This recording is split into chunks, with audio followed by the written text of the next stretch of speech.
안녕하세요 여러분, 세상 들어보기입니다. 오늘은 24년 1월 5일이고 금요일입니다. 오늘 두 번째죠. 오늘 정치 논평 꼭지로 한 말씀 더 드리려고 해요.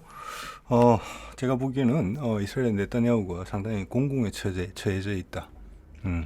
자, 제가 그렇게 생각하는 이유에 대해서 한번 좀 말씀을 드려보고, 그렇게 되면 이제 가자지구 전쟁이 어떤 방향으로 흘러가겠구나. 그리고 뭐 네타냐후도 당하고만 있지는 않겠죠. 그의 반응이 어떻게 될 것인가. 이런 게 또 짚어볼 수가 있게 되고, 자, 미국과 이스라엘 관계, 또 이스라엘 통해서 미국이 가진 이해관계들이 있어 왔죠. 또 그게 또 변하고 있기도 하고, 또 그와 마찬가지로 우리와 또 미국과의 관계, 거기가 유사한 점이 있다고 볼 수도 있어요. 미국이 미군을 주도하고 우리를 그들의 6.25 이후에 영향권 아래 둔 거, 또 2차 세계대전 끝난 이후에, 그게 미국의 이해에 부합하는 바가 크게 있겠죠, 당연히. 그리고 거기 또한 정황이 바뀌는 부분이 있겠죠. 한반도 정세도. 거기에서 많은 알력들이 있을 수 있죠. 그래서 지금 미국과 네타냐후 사이의 갈등 관계를 보면은 똑같은 판박이가 우리한테 일어날 수 있다, 일어났었다. 그리고 이제는 이제 이런 걸 알게 된 마당에 우리가 미국과의 관계에 있어서 여러 가지 신호들에 대해서 훨씬 촉을 날카롭게 할 수 있겠다. 우리 국민들이 그렇게 할 수 있는 사람들 숫자가 늘어나면 늘어날수록 우리는 제대로 한번 일어설 수 있다. 미국과 제대로 된 동맹관계를 형성할 수 있다. 그래서 양쪽의 힘을 제대로 끌어쓸 수 있다. 미국도 지금 어떻게 보면은 어찌할 바를 모르고 있는 정황이 많이 포착이 되거든요. 자, 그런 분위기의 이야기를 한번 해보려고 해요. 네. 자, 이거 한번 볼게요. 이거 대충 시간 순서대로 해보려고 노력을 했습니다. 단기간에 이렇게 많은 일이 생길 수 있을까? 이런 생각이 들 정도로 많은 일이 생기고 있어요. 미국이 이스라엘에 대해서 행동을 취한다는 측면에 있어서 먼저 이것부터 시작하는 게 좋을 것 같습니다. 이게 가장 큰 거겠죠. 이스라엘의 생존에 있어서. 지금 가자 전쟁 때문에 미국에서 항공모함 두 척을 파견해 있어요. 제랄드 포드가 있고 그건 지중해. 나머지 하나는 이제 드와이트 D 아이젠하워 함인데 그거는 이제 홍해 쪽에 있죠. 자, 그래서 제랄드 포드함은 헤즈볼라랑 이게 격화되면 이제 홍해로 들어오는 루트는 지금 후티에 의해서 이스라엘로 들어오는 게 지금 한 30% 정도의 무역선이 좀 감소됐다고 해요. 무역량이 큰 타격을 받고 주고 있거든요. 근데 헤즈볼라하고 관계가 격화되면은 지중해를 막겠다. 지중해 측면을 막아버리겠다. 그래서 대회에 많이 기대고 있는 이스라엘을 목 잘라버리겠다. 지금 헤즈볼라랑 긴장도 고조되고 있단 말이에요. 지금 빠질 타이밍이 아니에요. 미국이 적극적으로 이스라엘을 방어한다고 봤을 때. 이건 뭐냐? 강력한 압박이다. 누구한테? 네타냐후에 시킨 대로 해라. 그럼 발을 빼겠다. 이런 거 아주 조용히 처리돼요. 자, 이거는 1월 1일 날 나온 기사예요. 금년에 참 희한한, 금년에 되게 중요한 해가 될 것 같습니다. 일본에 지진다는 것도 보고 그러니까 이런 나라 선거도 많고 미국 공영방송 PBS인데 제랄드 포드 항모를 이제 모항으로 귀환시킨다 이런 내용이에요. 말씀드린 것처럼 헤즈볼라하고 긴장 강화되는데 또 전면전 아니더라도 지중해를 봉쇄할 수도 있는데 그럼 이스라엘 큰 타격을 받게 되는데 후티에 이어서 후티가 지금 영향을 끼치는 부분이 훨씬 더 강력해지는 거죠. 바닷길이 다 막히는 셈이니까. 제랄드 포드 하면 필요한데 빠진다. 이거는 큰 메시지다. 경고다. 시킨 대로 해라. 이런 이야기고 지금 여러 가지 내용을 보면은 이스라엘이 이것을 막기 위해서 노력한 정황이 포착이 돼요. 이거가 상당히 중요한 신호입니다. 자, 그 다음은 뭐냐? 가자 전쟁의 전황이에요. 저는 지금 이스라엘 쪽이 불리하게 돌아가고 있다 이런 말씀 계속 드렸는데 이거 정황에 대해서 정확하게 나온 기사가 하나 있어요. 자, 이게 이제 예전에 은퇴한 이스라엘 장성이 하는 말이에요. 자, 뭐라고 했느냐? 내용이 지금 분양할 데가 없어서 제가 구두로 말씀드리겠습니다. 시간이 지날수록 전쟁의 목적을 달성하는 데 있어서 한다는 부분에 있어서 자꾸 거리가 오히려 멀어지고 있다. 즉 가능성이 낮아지고 있다. 전쟁의 목적 달성에. 자, 그게 뭐냐? 하마스를 격퇴하고 하나 또 우리 인질들을 구출하는 것인데 갈수록 이런 목적에서 멀어지고 있고 우리는 계속 가자의 진흙 구덩이로 빠져들고 있다. 오히려 전쟁이 진행되면서 우리는 매일 상당한 수준의 지금 피해를 보고 있다. 뭐 제 채널을 구독하시는 분들이라면 더 이상 이스라엘군이 발표하는 뭐 희생자 숫자 150에서 뭐 160명 이걸 누구도 믿지 않으실 겁니다. 하루에도 수십 명씩 희생자가 나는 것 같거든요. 최소한 화면으로만 보더라도. 네. 그래서 이걸 인정하는 부분이 많은 피해가 발생하고 있고 폭발물 최근에 제가 보여드렸습니다. 그 급조 폭발물 같은 거, EFP 같은 거, 그리고 이제 대전차 미사일, 그리고 뭐 이게 알야신 105mm 이런 것들이 지금 계속 활용되고 있고 시간이 갈수록 새로운 무기들이 등장하고 있죠. 이제 열압력탄 같은 걸 통해서 실내에 있는 이스라엘군한테 큰 타격을 주고 있는 모습들이 보여요. 그리고 어제도 보여드렸습니다만은 급조 폭발물처럼 만들어서 그걸로 탱크와 원거리에서 타격하기도 하고 어떨 때는 뭐 6탄으로 돌격해서 탱크에 막 부착하기도 하고 그렇습니다. 그런 것들이 다 이제 동굴 진지 때문에 가능한 것이죠. 터널들 때문에. 예. 그래서 좀 전황에 대해서 이런 나쁜 전황에 대해서 내각의 정부의 요인들은 다 알고 있는데 감히 말을 못한다. 왜 사기를 꺾는다는 비난을 받을까봐 이런 내용들을 저 실제 목격한 적도 있습니다. 영상을 통해서. 그리고 지금 이제 내세웠던 초창기에 가자 지구에 진입했을 때 가졌던 군사적 목적은 비현실적이 됐다라는 걸 이야기를 하고 있고요. 예. 자, 그래서 뭐 좀 전에 드린 말씀입니다. 말을 함부로 못한다. 이거 그만해야 되는 거 아니야? 우리 피해가 너무 큰데 목적 달성과는 거리가 멀어지고 계속 이 방향으로 가면 도대체 어떻게 되는 거지? 이런 이야기들이 나오고 있는데 감히 말을 못한다. 이런 이야기입니다. 그래서 계속 공격은 해야 되고 실적은 안 나오는데 갈수록 더 어려워지는데 그거 말은 못하고 그러면 더 넣자 이렇게 되고 그래서 이게 악순환이 되고 있다는 이런 이야기를 지금 하고 있어요. 그래서 이거는 네타냐후한테 반하는 의견을 가진 군인이 한 이야기일 수 있어요. 한 개인이. 근데 이거와 유사한 전에 군인이 한 이야기가 이미 있었고 이전 대통령이 한 이야기도 있었죠. 그리고 바깥에서의 보도 내용들 쭉 봤을 때 이스라엘군이 상당히 어려움을 겪고 있는 건 사실인 것 같습니다. 심지어 지금은 이제 기세가 꺾인 이스라엘군을 약간 이제 하마스 쪽에서 사냥하는 듯한 그런 모습도 연출이 많이 되고 있거든요. 네.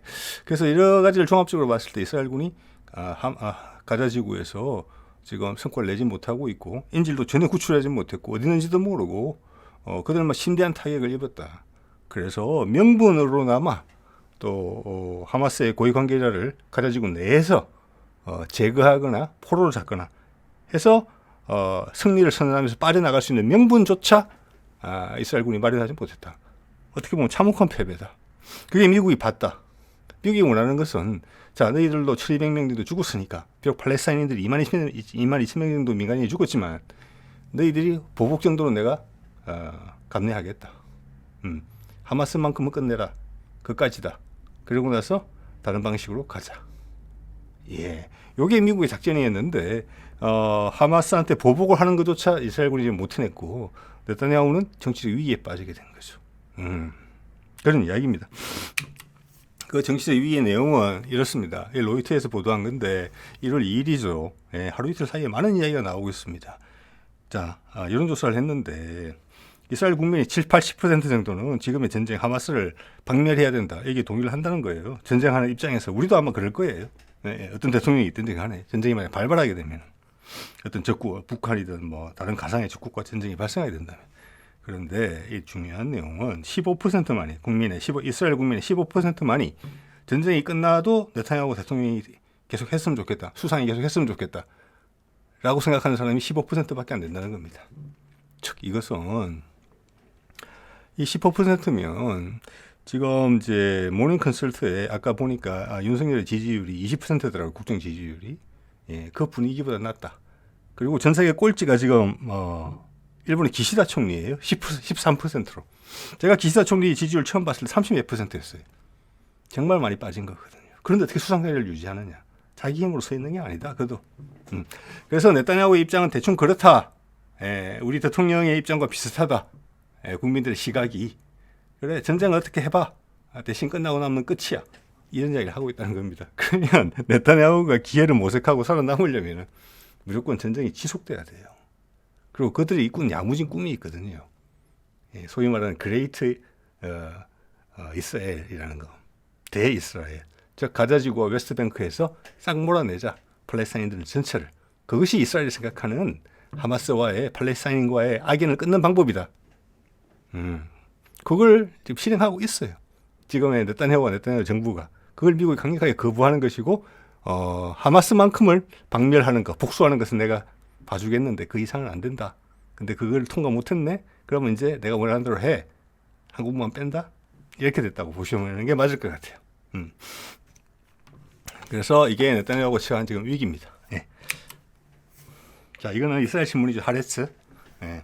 여기에 지금 이제 국방장관 갤란트가 독특한 이야기를 해요. 이 사람이 최근에 네타냐후의 기자회견의 모습을 2번, 3번 정도 연속으로 안 나타냈어요. 그래서 불화가 있다. 이런 게 있고, 또 이 갤란트 장관이 누구냐 하면 어떤 사람이냐 하면 네타냐후하고 집권 여당 이 리쿠트당인가 뭐 그렇죠. 거기가 추진했던 법률 개혁, 법 개혁 사업에 반대를 했어요. 예, 거기에 의해서 이스라엘이 내전 위기까지 갔었잖아요. 전쟁 시작하기 전에 6월 달부터, 그럼 1월 달부터 그랬어요. 예. 그래서 갤란트를 해임시켰어요. 그런데 이제 다시 붙여놓은 거거든요. 그를. 그가 무슨 이야기를 했느냐? 팔레스타인 전쟁이 끝나고 나면은 팔레스타인은 가자 지구는 팔레스타인들이 통치하는 것이다라고 이야기를 했어요. 그리고 요 며칠 전에 다른 보도에서는 뭐라고 이야기했느냐? 북부 지역에서 지금 이스라엘군이 빠져나왔으니까 빠져나간 것 같습니다. 북부 지구에서. 거리로 팔레스타인들 집으로 돌아가도 된다. 그래서 일부 팔레스타인들이 북부 지구로 돌아갔어요. 물론 집은 뭐 남아있지도 않겠지만. 자, 그래서 이게 지금 네타냐후가 정반대기를 걷고 있거든요. 미국이 이 사람을 지지하는 듯한 그런 인상을 받게 돼요. 대안으로서.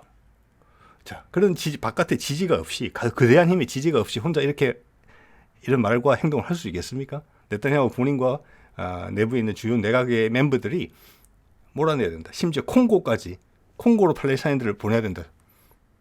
주변 이집트하고 요르단이 못 받는다 그러면 유럽이 안 받아준다면 난민을 그래 보내야 된다. 이런 이야기까지 나오는 마당이거든요. 그리고 가자 지구를 깨끗이 청소한 다음에 웨스트뱅크도 깨끗이 청소한 다음에 우리 이스라엘 정착촌을 건설해야 된다. 그래서 완벽한 이스라엘을 만들어야 된다. 거기에 정반대하는 행동과 말을 하고 있는 거예요. 예, 여기 힘이 실리는 모습이 느껴지거든요. 실제 이스라엘의 정책과 이 사람의 말이 더 많이 맞아요. 네타냐후의 말보다 지금. 그래서 미국이 이 사람을 대안으로서 일단 밀고 있는 게 아닌가. 예, 왜냐하면 지금 이제 네타냐후를 가지고 이 전쟁을 뭐 다음 국면으로 넘어가기 어렵거든요. 다른 사람이 등장해야 된단 말이에요. 자, 그거는 어떻게 보면은 지금 우크라이나도 마찬가지예요. 이걸 어떤 식으로 끝내려면 물론 쉽게 안 끝내고 질질 끌겠지만은 젤렌스키를 대체하는 사람이 나와야지 그 다음 러시아와 협상이 될 겁니다. 예, 그런 것과 유사하다 이렇게 생각하시면 될 것 같습니다. 예, 저는 그렇게 보입니다. 예. 자, 여기가 지금 강성 발언을 해서 여러 나라의 경고를 받고 있고 미국 국무장관도 이건 너무 휘발성이 강한 이야기다. 즉 휘발성이 강하다는 이야기는 주변 나라들을 자극할 수 있는 발언이다. 그런데 이 사람들이 자극하는 발언을 일부러 한다는 뜻이 거꾸로 이야기하면 왜? 지금 네타냐후와 이런 강성 내각 멤버들의 바라는 바는 가자지구 전황에 대해서는 알고 있잖아요. 미국을 더 끌어당겨야 돼요. 그러기 위해서는 먼저 헤즈볼라는 전쟁이 크게 벌어지고 그 다음 이란이 들어와야 된다. 그래서 미국이 어쩔 수 없이 끌려 들어올 수밖에 없게. 그렇게 만들어야 되기 때문에 강성 발언을 계속하는 겁니다. 이게 한두 달 전만 하더라도 이런 것을 정부 관련 보고서가 나온 적이 있었거든요. 언론에 공개된 적이 있었단 말이에요. 이스라엘 언론에. 가자 지구에서 전 사람들을 소개해낸다. 그게 사실은 한 80년대 이때부터 나왔던 계획이에요. 근데 이번에 구체화시킨 거죠. 자, 그러면서 그게 약간 네타냐후가 새로운 비전을 제시하는 부분이 있었고 네타냐후 정권을 잡은 부분도 강성분자들과 함께 잡은 이유도 전 세계 경제가 어려워지면서 다 막혀 있잖아요. 답답해졌단 말이에요, 세상이. 그래서 전 세계에서 강성 대통령이 많이 당선됐죠. 예를 들어서 트럼프. 우리도 보면은 이제 윤석열 인식 대통령이 됐단 말이에요. 좀 시원하게 해줬으면 좋겠다. 근데 시원해질 수 있는 상황이 아니잖아요. 지금은 갈무리하고 몸을 낮추고 훨씬 더 섬세하게 생각해야 되는 시점인데 사람들의 마음은 그렇잖아요. 이때까지 오는 탄력이 죽으니까 그게 싫은 거죠. 여기도 마찬가지예요. 이제 그걸 몇 달 전만 해도 언론에 보도가 되면 그런 적 없다. 그거는 참고용이다. 디스커션용이다. 회의용이, 토론용이다. 라고 했는데 지금 그걸 공개적으로 이야기를 하잖아요. 이게 뭐냐? 어려워졌다는 거예요. 그리고 주의를 자극하는 발언을 하는 거죠. 그래서 이게 우리 인종 청소 있죠. 영어로 제노사이드라는 거. 그게 기준 중에 하나가 뭐가 들어있느냐면은 그 사람들 싹 다 죽이는 것도 제노사이드고 인종 청소고, 또 하나는 그 사람들 전부 다 자기의 삶의 터전에서 쫓아내는 거, 강제로 이주시켜 버리는 거, 그것도 제노사이드, 인종 청소의 기준에 들어가요. 이 사람들 그런 이야기를 공공연히 하고 있어요. 이 사람들 그걸 모르겠습니까? 전 세계에 이거 뭐랄까 비난끝 전술을 펼치고 있는 거예요. 헤즈볼라 들어와, 이란 들어와, 그러면서 암살하잖아요. 이런 상황입니다. 그래서 이게 대한 미국의 경고가 있었죠. 이렇게 자극적 발언이다 그러고 강하게 비난했어요. 여태까지는 돌려 말을 전했는데 이번에 강하게 비난하는 모습을 제가 미 국무장관의 입에서 들었습니다. 아까 자극적인 발언이라는 거. 자, 이런 게 입장이 이렇게 나오자 미국이 지금 군함을 항공모함을 뺐잖아요. 근데 그 1월 1일이었어요. 날짜를 한번 보세요. 1월 2일 날 무슨 일이 발생합니까? 이거죠. 네, 하마스의 2인자를 레바논에 살고 있는 그의 아파트인 것 같아요. 거기에다가 이스라엘이 드론을 보내서 폭격 사망했죠. 예, 그래서 레바논의 남부에 헤즈볼라가 존재하잖아요. 헤즈볼라가 과격해질 우려가 크게 생긴 거죠, 지금 이게. 자, 그럼 이 선택은 누가 내린 거냐? 저는 미국이 관여 안 했다고 봐요. 1월 1일 날 항공모함 뺀다고 발표 나왔잖아요. 그럼 이스라엘에서 압박을 넣고 있는데 이거는 뭐냐? 네타냐후와 그를 추종하는 주요 멤버들이 모사드도 들어있는 것 같습니다. 예. 여기에 대해서 미국의 뜻에 반하는 행동을 한 거예요. 반한다기뿐만이 아니라 의기장을 놓은 거죠. 그래서 헤즈볼라 제발 들어와. 네타냐후 입장은 그거예요. 제발 전쟁 확전하자. 그래서 돌아가던 항공모함이 미국이 아무리 생각해도 이스라엘 이러면 안 되겠다 해서 털어서 다시 돌아오기를 원하는 이런 강력한 지금 전투가 벌어지고 있어요. 바이든과 네타냐후 사이에. 이게 현실입니다, 지금. 예. 그러자 이 사건을 벌이자 미국에서는 특사를 파견해요. 이 사람이 특사입니다. 이 특사는 22년인가 레바논과 이스라엘 사이에 해상 영토 어떤 분쟁이 있었는데 그걸 중재한 사람으로 알려져 있어요. 이렇게 와서 어디로 갔느냐? 제가 봐서 이 내용을 파악하건대 헤즈볼라 먼저 만나러 간 것 같아요. 전쟁 확대하지 말라고. 예, 참으라 그래. 그래서 참으라고. 그러면서 미국 입장에 대해서 넌지시 알려줬을 수도 있겠죠. 예, 지금 이래야 된 상황이에요. 자, 이렇기 때문에 네타냐후가 지금 벼랑 끝에 몰려 있다. 자, 미국 내부에서 이 전쟁에 반대하는 여러 의견들 중에서 하나는 미국 대통령의 힘이면 미국이 아무리 약해졌다 하지만 전화 한 통 제대로 하면 바로 네타냐후가 수용할 수밖에 없을 것이다. 이런 이야기를 하는 경우가 종종 있어요. 그렇죠. 왜냐하면 지금 전쟁 수행 역량이 유지가 안 돼요. 미국이 지원을 안 해주면 폭탄하고 각종 무기 그리고 뭐 전투기의 뭐 운용 유지를 위한 그런 부분들을 미국이 지원을 딱 끊으면은 바로 군사력이 확 줄어들어요. 한두 달 안에. 그런데 그것을 하지 않고 하는 거죠. 계속 지원을 해주고 있죠. 그건 지금 다 해주고 있죠. 돈도 지금 뭐 1년에 몇 조씩 계속 주잖아요. 그것은 미국 내 이스라엘 로비, 또 미국 내에서 유태계가 가지고 있는 어떤 금융 부분에서의 파워 드러나지 않지만, 그리고 미국 육군자들의 상당 부분이 이제 중장령청이 지지한다는 거. 자, 그런 부분들을 손상시키지 않기 위해서. 왜냐하면 지금 바이든 입장에서는 내년 선거에서 이기는 게 엄청나게 중요하단 말이에요. 자, 그렇기 때문에 이걸 울며 겨자 먹기로 이제 방어막을 쳐주면서 이렇게 했는데 그들의 마음을 상하지 않게 하면서 이스라엘을 지원해 주되 최선을 다하는 모습을 보이고 어느 순간에서 이건 아니다 라고 해서 국내의 친이스라엘 여론이 손상되지 않는 차원에서 이스라엘을 단속하려는 것 같거든요. 지금 그 고비를 넘어가는 거 이제 단속해야 되겠다. 왜? 가자지구에 성과를 못 냈으니까. 타이밍이라고 본 거예요. 지금 짧은 기간에 2, 3일 사이에 벌어지는 수많은 일들이 치고받고 한 거잖아요. 자, 미국이 그런 의견을 피력하니까 네타냐후가 버럭하면서 사고를 쳤죠. 그게 하마스 2인자 살해한 겁니다. 그러자 그걸 땜빵하기 위해서 다시 틀어막기 위해서 특사를 파견했어요. 치고받는 상황이에요 지금. 여기다가 미국이 또 하나 작업을 좀 했다고 봅니다. 예, 뭐냐? 이겁니다. 예, 이게 1월 3일, 4일 현지 시간, 그러니까 지금 특사본에는 저 시점에 나온 기사인데, 이게 뭐냐면은, 자, 네타냐후 행정부가 들어와서, 뭐랄까, 법 개정, 법을 혁신하겠다. 그 혁신의 내용은 뭐냐면은, 지금은 제가 이스라엘의 법이 상권 분립이나 이런 부분이 어떻게 되는지 잘 모르겠는데, 음, 어, 정부가 통과한 법, 그게 의회의 위상이 어느 정도 되는지 잘 모르겠어요. 의회까지 다 통과한 법안에 대해서 대부분이 법원이 거기에 대해서 그것을 무효화시킬 수 있는 그런 권한을 가지고 있는 것 같아요. 그 이스라엘의 헌법이라고 할 수 있는 그런 부분에서 법률의 구조가 틀이 자 그런 부분들이 행정부의 권한을 축소시킨다. 그래서 이스라엘은 좀 강한 지도력이 필요하다. 이런 분위기라고 보면 될 것 같아요. 그래서 이걸 이제 법을 바꾸기 위해서 통과된 법안에 대해서 이스라엘 대법원이 심의를 했어요. 6월 달에 법이 통과됐거든요. 그래서 그때 전국적인 시위가 발생합니다. 내전 상황으로 치달을 가능성이 높았죠.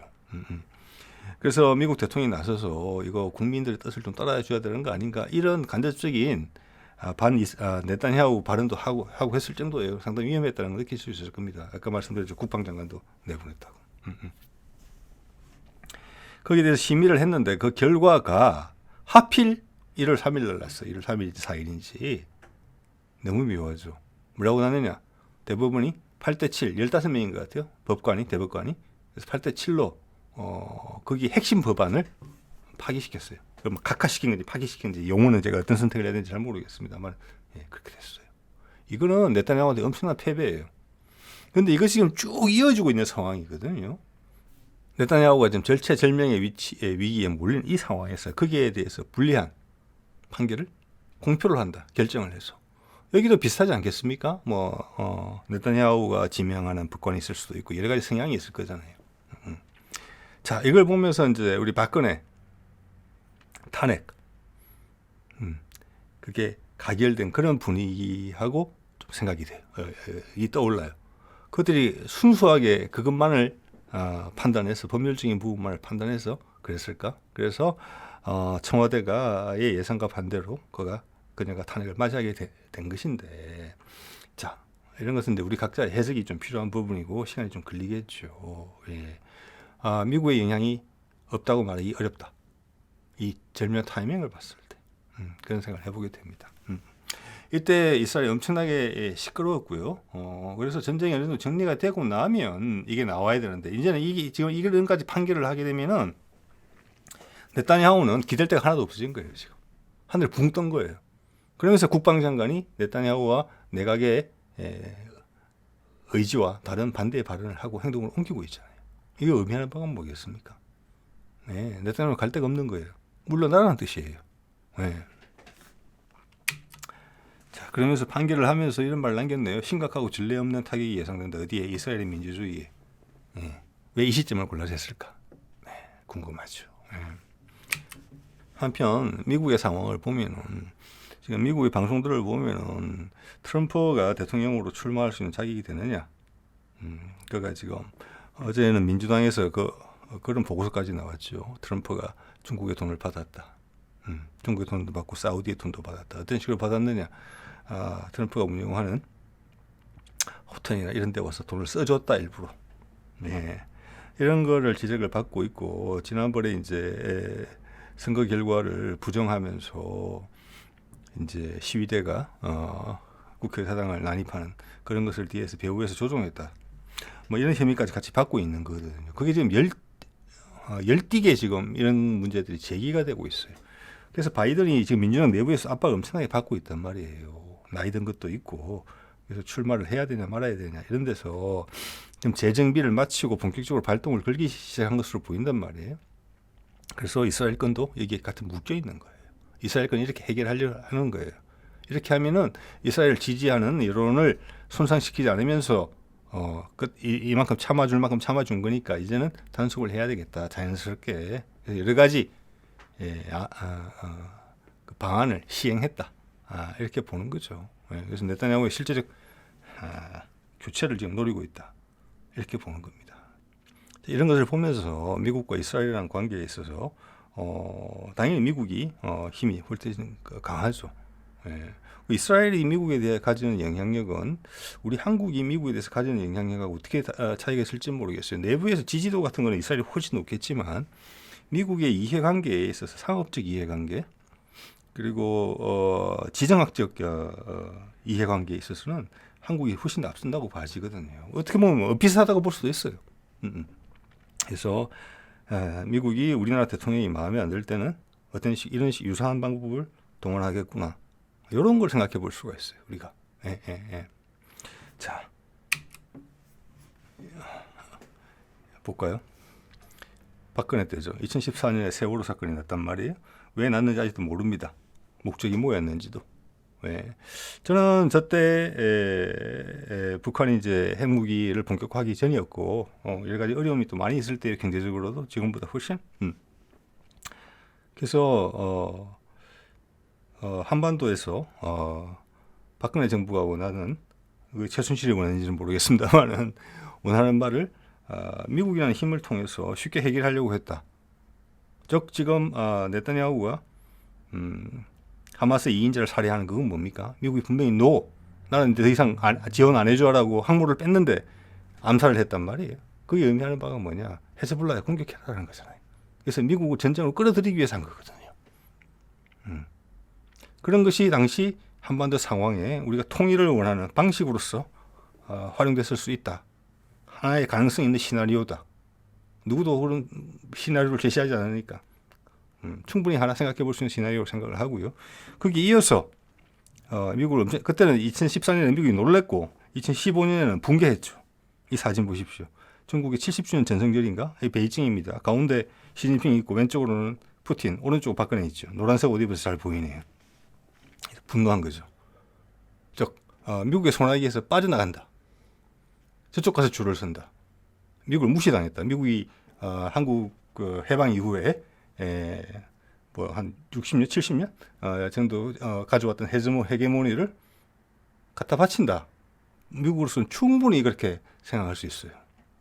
자, 이렇게 하면은 중국과의 압박, 러시아와의 압박, 협력 이런 걸 통해서 북한 문제를 해결하겠다.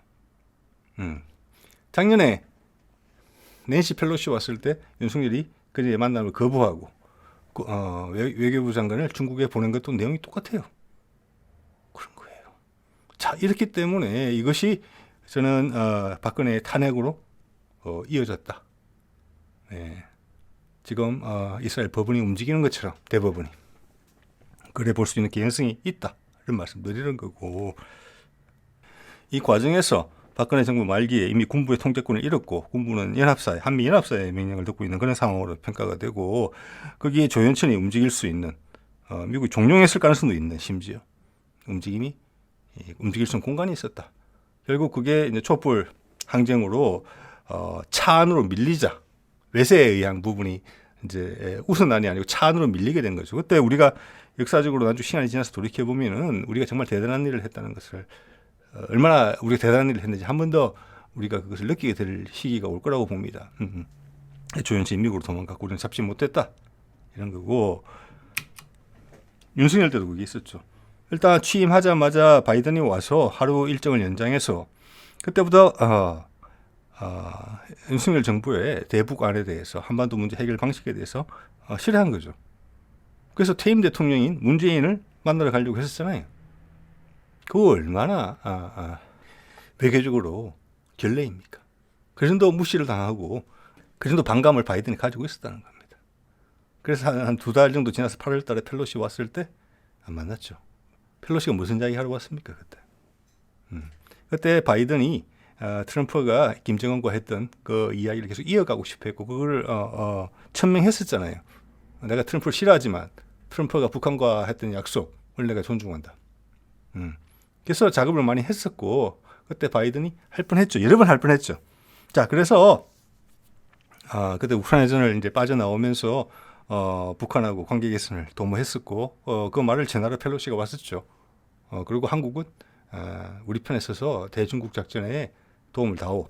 뭐 이런 메시지였는데 윤석열이 그 이야기를 듣기가 싫었던 겁니다. 예. 그래서 그때 이제 다뤘던 내용이고, 그래서 12월 달에 그래서 펠로시를 안 만나고 엄청나게 윤석열이 이제 압박을 받았겠죠. 그 압박의 내용은 지금 그럼 어느 언론을 보도 안 되겠죠. 지금 네타냐후가 미국으로부터 받고 있는 다양한 압박, 내부의 결정, 예. 이런 거랑 상당히 유사하리라. 예. 이전 대통령 문재인도 나왔었죠. 그런 걸 제일 싫어했겠죠. 몸에 두드러기가 날 정도로. 자, 그러다가 항복선언을 했고 담대한 구상을 발표해서 북한이 핵 포기 선언만 하더라도 북한의 인프라 지원을 해주겠다. 이런 식으로 결국 돌아섰단 말이에요. 자, 그리고 그것의 결과를 그 다음부터 이제 뭐 네타냐후는 어떻게 반응할지 모르겠지만 우리 윤석열 정부는 미국한테 꼼짝 못하게 된 거죠. 예, 뭐 여러 가지 압박 카드가 있었을 거라고 봅니다. 그때 이제 김건희 뭐 논문 조작 그리고 한동훈의 뭐 관련된 개인적 비리 이런 정보들이 노출됐을 가능성도 있었어요. 그게 왜 확 등장했었기 때문에. 그런데 이제 윤석열이 항복을 하고 나서 그런 게 들어갔죠. 그건 아직 살아있는 카드예요. 딱 쥐고 있는 거죠. 예, 예. 자, 그걸 확인할 수 있었던 게 12월 달 이거예요. 무인기 서울에 왔을 때. 지금 무인기를 생각하시면 그때 국방부 장관은 이건 그냥 무인기라고 이야기했지만 지금 무인기가 이런 무인기가 전부 다 자폭 무인기고 이스라엘도 이걸 이용해서 암살을 하는 거지 않습니까? 예, 1년밖에 안 된 일이에요. 예. 예, 뭐 북한도 이란을 통해서 쉽게 구입할 수 있습니다. 자, 그걸 듣고 여러 가지 난리가 났지만 결국 격추를 못 시켰잖아요. 예, 이거는 헬리콥터보다 느려요. 시속 100km밖에 안 돼요. 그리고 회피 비행을 하는 것도 아니에요. 한참 따라가면서 지금 미군도 홍해에서 후티의 드론을 잡는 영상을 보면은 헬리콥터가 따라가면서 그 기총으로 격추시켜요. 근데 그거를 무려 30-40km나 이동을 하는데 20-30분 이상 걸려서 북한으로 넘어갈 때까지 뭐 서울 시내도 1시간 정도 배회한 거 아니에요. 그걸 보냈다? 네. 이건 뭘 의미하느냐? 우리가 격추 명령이 안 떨어졌다는 거예요. 그것은 북한과의 우발적 교전으로 전쟁으로 비화할 수 있기 때문에 미군이 막았다고 봐야 되고 윤석열한테는 그걸 거부할 힘이 없었다는 거예요. 안타깝게도. 그리고 북한은 타격을 하지 않고 돌아갔다? 즉 이것은 놀린 거예요. 내가 너한테 이런 짓을 하더라도 너 미국에 꽉 잡혀가지고 꼼짝도 못하지? 확인했다. 이런 것을 보여준다고요. 밖에는 볼 수 없는 거예요. 시간이 지나서 해석을 해보면 좀 더. 자, 오늘 이 정도 말씀드리도록 하겠습니다. 네.